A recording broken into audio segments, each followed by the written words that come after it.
What's up, ladies and gentlemen? Today on Country with Noah Briones, we are going to review Kelsea Ballerini's album, Subject to Change. This album is incredible, y'all. When I turned it on, right, I've never heard a Kelsea Ballerini record in full, and I decided to start with this one,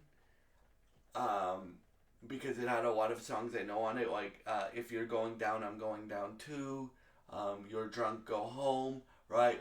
It had a lot of songs I know on it, so I decided to start off with that one. This record has some of the best writing I have heard in music history, right? Now, Kelsea Ballerini's really good, her and her team. I know Shane McAnally's on her writing team. If you guys don't know who that is, that's a writer, a country writer.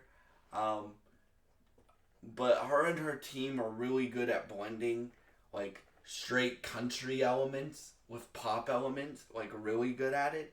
So there's emotional songs on here, there's funny as hell songs on here, If You're Going Down, I'm Going Down Too,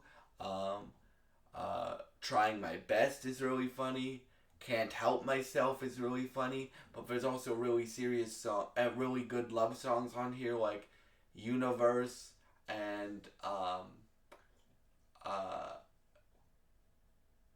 there's songs about her talking about one night stands on here, going. There's songs about the last song is probably one of my favorite songs on this record. I forget what it's called, but I've listened to this record 2 times, but all of his songs are really good.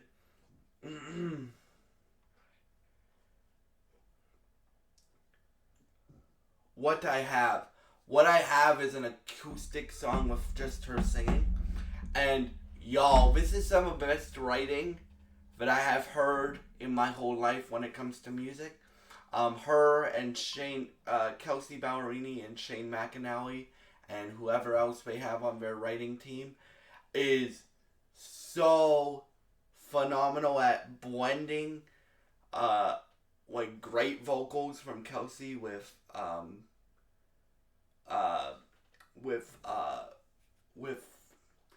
great songwriting. So yeah, for me, my favorite songs on here are probably Can't Help Myself, Can't Help Myself,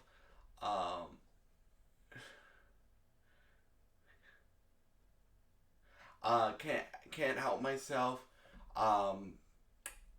If You're Going Down, I'm Going Down Too, because that song's really funny. Both of those songs are really funny.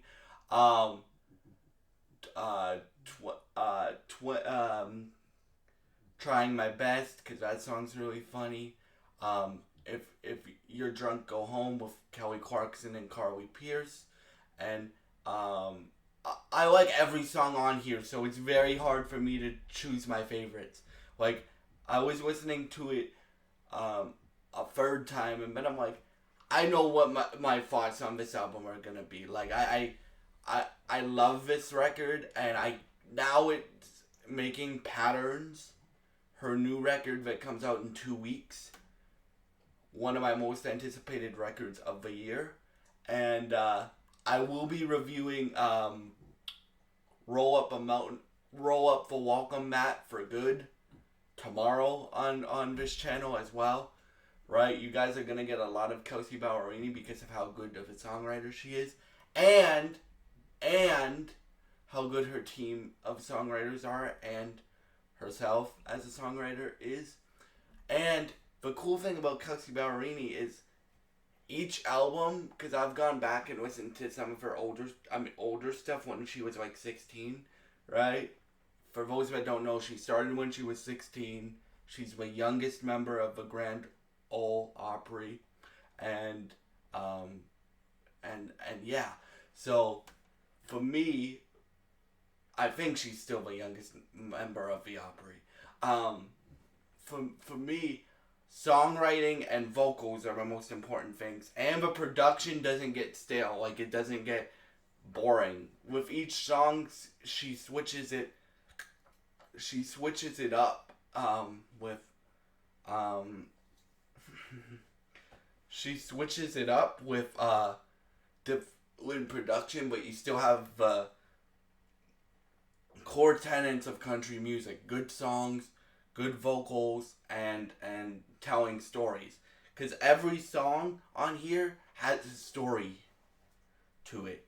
Oh, and if you want to hear how I'm drunk, your drunk go home was uh like she asked Kelly Clarkson to be on the song. Google Kelly Clarkson show interview with Kelsea Ballerini, and you won't regret hearing that story about how she asked Kelly Clarkson to be on this song because it's really funny. But yeah, I haven't talked about like you have two of the best vocalists um in my opinion. Well, you have one of the best vocalists that is out right now in country music, Carly Pierce, and then you have one of the other best vocalists on the song as well, Kelly Clarkson, who is one of the best vocalists of all time, and then you have Kelsea Ballerini sounding the best she has ever sounded vocally on this record so far. Keep in mind, I haven't heard Rolling Up the Welcome Mat for Good yet, but this gets me very excited for her new record in 2 weeks. Again, it's one of my most anticipated records of the year now. So yeah, for me, I would give this album a 20 out of 10. That's how much I love this record. And yeah, thank y'all so much for watching. If you have heard Subject to Change by Kelsea Ballerini, please leave your thoughts in the comments below. Thank you for watching and goodbye.